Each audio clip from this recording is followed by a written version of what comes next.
Next is our entertainment segment with John Cring, our host. John will be interviewing Debby Goedeke.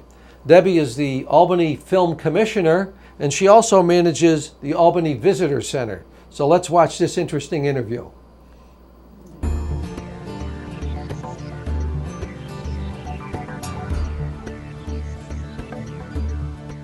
Welcome to another episode of Impact. I'm your host, independent filmmaker John Russell Cring. And being an independent filmmaker, you need the people to help you get stuff. And one of those get stuff kind of people is Debby Goedeke here, who is with me with the Albany Film Commission. How you doing, Debby? Good, John. How are you today? I'm thinking about, okay. We don't know if it's Debby. We don't know if it's Deborah. Is it Deb? Is it D. Goedeke? Is it D. Goedeke puts the drama in Goedeke? What is it? It's Debby. Debby or Deb is okay. Fine. That's fine. Okay. You can call me JR, you can call me Okay. Johnny, you can call me Johnny Bo, you can call me, Johnny Russell, whatever you want to call me. I don't even know what that Beatles means. Song. Ah, there you go. Okay, I like that. And you're the film commissioner of Albany. Mm-hmm. And what exactly, for those people who don't exactly understand, what's a film commissioner do? Really what I do is I like to say I'm the Albany help button when it comes to the location managers, and I provide the resources and the contacts that they need when they reach out to us with regard to filming a commercial, a movie, a scene, anything like that. I'm that liaison that I can do that busy work for them, and then they can concentrate on other things. Okay, so what we're talking about is finding locations Exactly. and making the connection between if they're looking for, specific types of people or that type of thing. Exactly. And a good example of that is I just worked recently with HBO. They did a scene. I think I've heard of them. Yes, they did a court scene at the Education Building because it mimicked the Justice Building in Washington. So what we did was connect them with the proper people at Education so that we could make it happen. They came up, they saw the building, they liked it. We made those connections with those folks, and then they move forward from there. So how does that work? Okay, HBO says, okay, they need a location. Yep. Have they already sent somebody up here and have some sort of an idea of what already exists? Well, how it really all starts is they actually will call me or send me an email, and they'll say, this is what I'm looking for. Sometimes they call and say, we're looking for a location manager in Albany, and then I can refer them to somebody. But 9 times out of 10, they send me a location that they're looking for. Okay. And then I send them photos. A lot of times, if I don't have photos and I'm running around that day with my BlackBerry, I'm taking pictures and then I'm emailing them to them. Because with the film industry, they needed it yesterday. Right. I can't say I'm going to send it to you in 3 or 4 days. Well, I think you just told me that literally sometimes you get a day's notice. That's exactly right. That's exactly right. Many times they'll call and say, I'm coming in tomorrow to scout a location. Can you help us out? Or is there somebody that you can put us in touch with? So it's very, very last minute. And then, John, it's hurry up and wait. Well, that's the thing. That's the thing that people don't even realize. I mean, being the fact that I deal in like independent, no budget, minus budget features, Exactly. which means all I do is lose money. The big time movies that come in still are not as organized as you would think they are. It's like all of the time I see Facebook posts and things are like, oh, we need 50 cars tomorrow, from the 1970s. And I'm like, didn't you think when you looked at the script you would need that a little bit earlier? Why is that? Why is it that they have so many last minute things? Well, what I find with working with the film companies is that everybody has creative differences. So what the producer may want, what this person may want, a lot of times it turns out to be not the same vision. And they do make a lot of last minute script changes. So I think that's where you come into, we need 50 cars tomorrow. Okay, interesting. Yeah. Well, Albany is starting to sort of develop itself as a film capital. As obviously, movies have been made in New York for so long, but it's very expensive to make movies there. Exactly. Just as far as what all the permits and that type of thing is concerned. And we are like a fraction of, and I even know, I'm very good friends, as you are, with Don Rittner in Schenectady. Of course. They don't even require permits in Schenectady. So that's pretty amazing how you've just been sort of able to cut through all the red tape? Well, it's interesting. When I first got hired about 8 years ago, what they said to me was, you may get a call maybe once or twice a month about a commercial or a location shoot. Now, we're actually getting calls 2 to 3 times a day with regard to filming in Albany.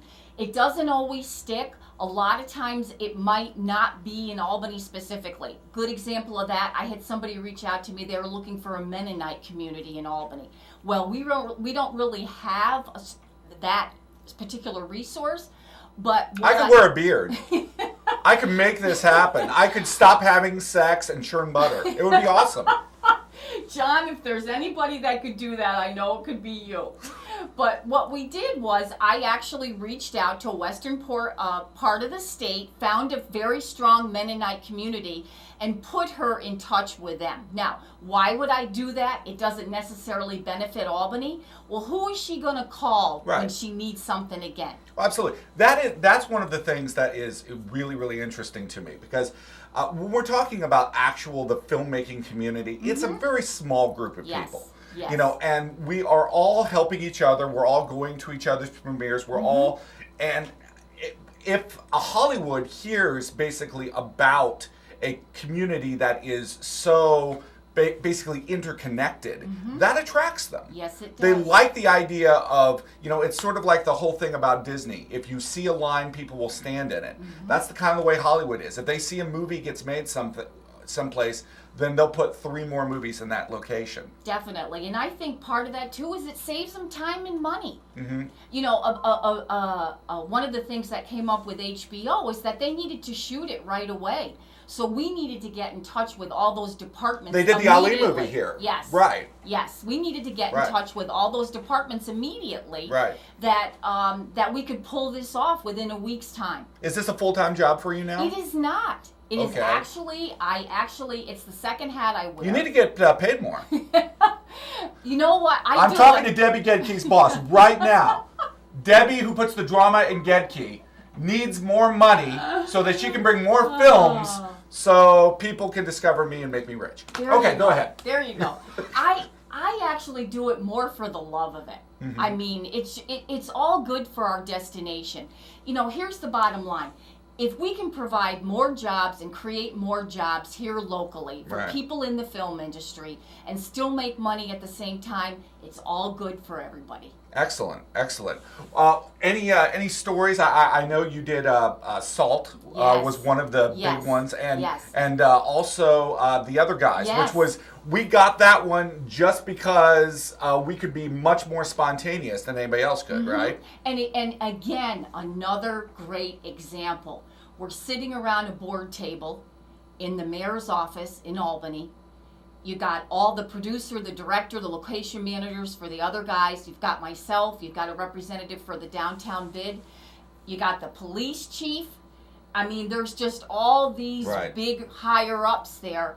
And in walks the mayor and says, make it happen. Right. And they were filming the next week. Right. So Mayor Jennings is so very supportive of our film community and our film projects. What is the tax incentive in New York compared to other places? I think it's very, very good. I mean, if you go to the governor's website, the governor's Film Office of Motion Picture and Television Development, it's all spelled out there. But I think that based on the amount of business that we see here in New York City and New York State, I think there's some great incentives for folks out there. What don't we have? What do we need that we don't have right now? Well, for me personally, what I would like to see, and it's more of a selfish thing, is I would like to see a database of people, what resources are available. And I had mentioned this to Ron at Upstate Independence because I think it was something that he was working on. I think that would make my job so much easier, because really for me, it's been just a learning process on who has those skills, who doesn't. And it's kind of hit and miss. But I try to take those people and use them for resources. Right. Mike Camoin, Jeff Burns, yourself, a lot of people at Upstate Independence. I really rely on them as resources. So I understand there might be a film festival in the works. Yes, there is. We're actually working with the University at Albany. Mary Valentis, a film professor there. Okay. And Craig Hatkoff came, who of course is one of the founders of the Tribeca Film Festival. Right. We had a panel at the University at Albany, and out of that came this possible film festival called Upstate Screens, and that would be either in the spring or fall of 2014. Exciting. It is. Yeah, absolutely. What about actually going out there and actively pursuing business? Is there any sort of a convention or something that happens where you can go, hey, this is the Albany table. Look, we have 2 giant buildings, that you could, do Legos with or something at the Empire State Plaza. I mean, how do you go out and find more business? Well, that is a great question, and I actually have considered that. There's actually there's a trade show in LA that location managers, they all go to it. Okay. Now, here's what I did. I reached out to the first location manager that I ever worked with, which was Joe Guest on Salt. And I said, Joe, what would you think? It's very expensive. It's like $3,000 or $4,000 just to put a table up. Wow. Okay. So do you think it would be cost effective for me to come out there? To go out there right. and try to solicit business? You know what he said to me? He said, nope. He said, Debbie, word of mouth in our industry is better than anything.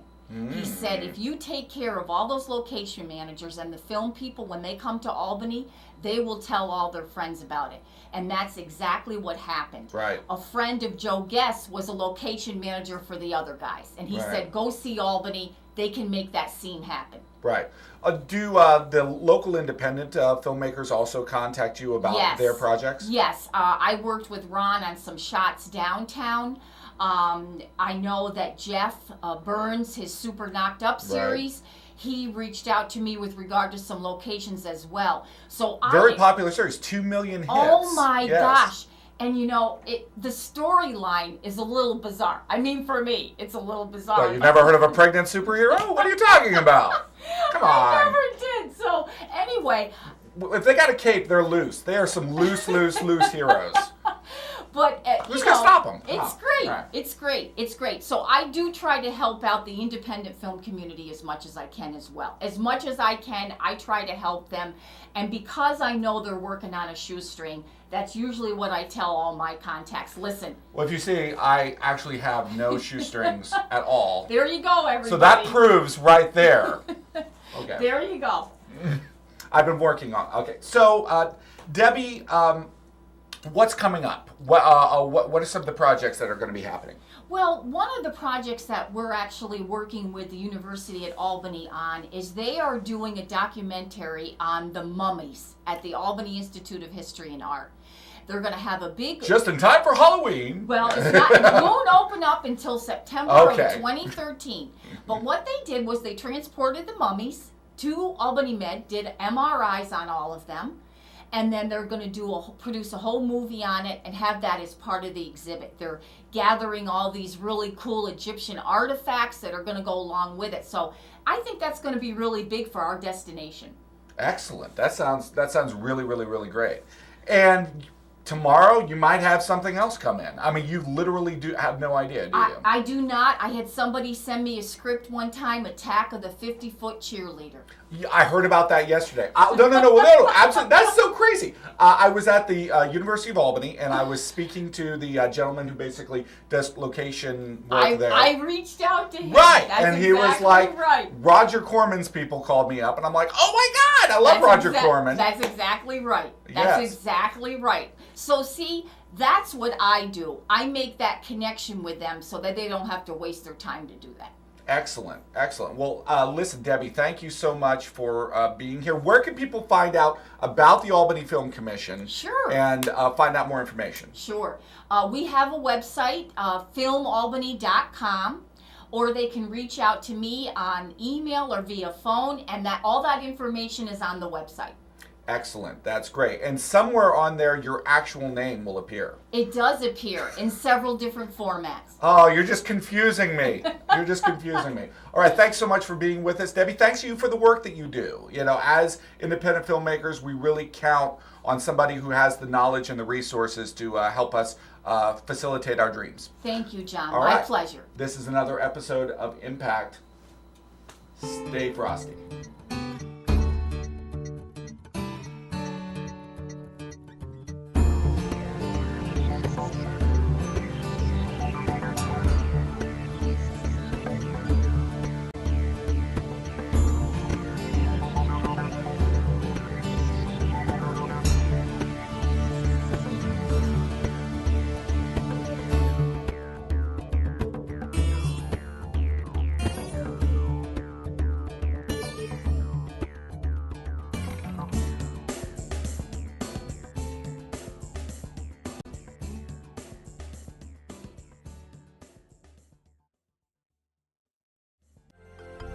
Proctors, bringing the best in arts, education, and entertainment.